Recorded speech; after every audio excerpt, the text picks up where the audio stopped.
রাস্তাতে তো ওই যে বাউন্ডারি দেওয়া আপনাদের রাস্তাতে করা যায় না, বুঝছেন না?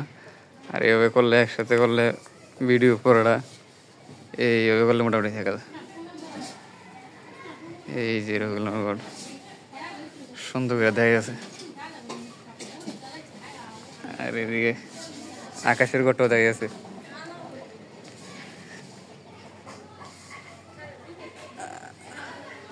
আকাশের গড়টা আর এই যে সিরাজুল গড়টা এখান থেকে দেখা যায় মোটামুটি পুরোটা। আজকে সিরাজুল খিচুড়ি পাকে আছে, পাকে শেষ মোটামুটি। আর আপনার এটা এদিকে দেখেছি আপনারা তো একবারে কাজ চলাত। এই যে আকাশের বাড়ি,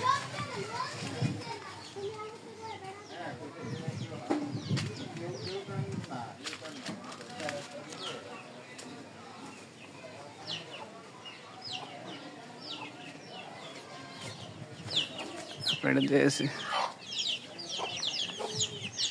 এই যে আপনার বাড়ি সামনেটা।